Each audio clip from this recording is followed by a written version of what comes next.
आदाब नाजरीन, आयत न्यूज़ में आप सभी का खैर मकदम है। आपको बता चुके हैं। मैं बस 2 मिनट आपसे बात करना चाहता हूं और तमाम मेरे ऑटो वाले भाइयों से चाहता हूं कि आप लोग गौर से सुने।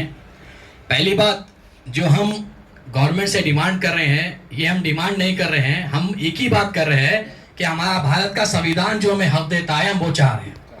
एक तरफ राहुल गांधी गली गली फिरकर संविधान की बात कर रहे हैं और दूसरी तरफ तेलंगाना में ही संविधान को बर्खास्त करने की कोशिश रेवंत रेड्डी जी कर रहे हैं।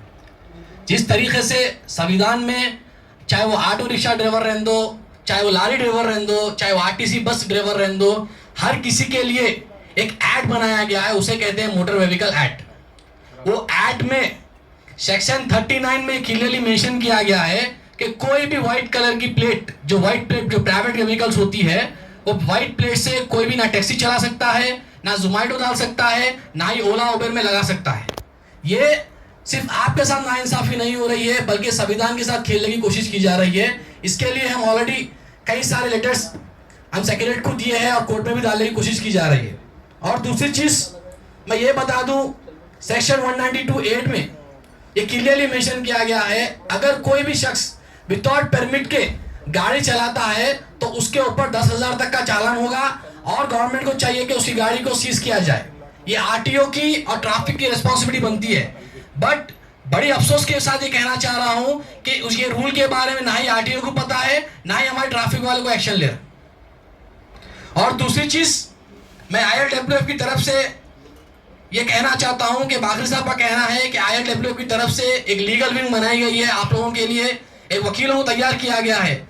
अगर कोई भी ट्रैफिक पुलिस वाला आपसे जबरदस्ती के चालान करता है या फिर आप कोई पैसेंजर को ड्रॉप करते हैं, तो जब का जब आगे एक सेकंड में आपकी फोटो ले लेता है, रोड पे पार्किंग करे बोले फोटो ले लेता है, तो मुद्दों पे ये आपको ऑनरेबल सुप्रीम कोर्ट का ऑर्डर है कि आप उसकी वीडियो निकाल सकते हैं। कोई भी पुलिस वाला आपको वीडियो निकालने से नहीं रोक सकता, चाहे वो कमिश्नर रहो, चाहे वो IPS ऑफिसर हो, चाहे वो DGP हो। और दूसरी बात, अगर आप लोगों में से कोई भी हमारे ILWF के ड्राइवर भाई बंधु के साथ गलत चालान कर रहे हैं, पुलिस वाले या ट्रैफिक कर रहे हैं, तो आप बोल सकते हैं कि क्लियरली स्पॉट पे आपको पैसे भरने की जरूरत नहीं है, वो चालान कर रहा है तो चालान करने दो। उसके चालान को हम मॉर्निंग कोर्ट में जाकर क्लेम करेंगे और पुलिस वाले को कोर्ट के चक्कर में कढ़ाएंगे ताकि वो आइंदा आप को चालान मारने से 10 बार सोचे। और इतना ही नहीं, ILWF की तरफ से जो वादे किए गए हैं, आपने सुना है कि जो ऐप लॉन्च करने वाले हैं, वो ऐप में आप सबका साथ होना जरूरी है, क्योंकि हम बीजेपी की तरह बातें नहीं करते सबका साथ सबका विकास बोल के। यहाँ पर हम सबका साथ, हम सबका विकास का नारा लगाना है, हमको एक होना है। और दूसरी तरफ मैं तेलंगाना गवर्नमेंट से और चीफ मिनिस्टर साहब से आपके बिहाफ में डिमांड करता हूं कि ड्राइवर वेलफेयर फंड बल्कि एक सोसाइटी बनाई जाती है, ड्राइवर वेलफेयर बोर्ड, जो तमिलनाडु में है, महाराष्ट्र में है। वहां पर हर ऑटो वाले को इंश्योरेंस मिलता है, ऑटो वालों के बच्चों के लिए पढ़ाई के पैसे मिलते हैं।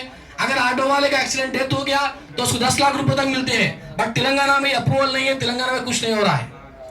और डिस्ट्रिक्ट ऑटोस को जो बैन करने की बात चल रही है, वो तो बंद होना ही है, क्योंकि ये संविधान के खिलाफ है। मैं इसलिए अपनी बात खत्म करता हूं। जय हिंद, जय भारत।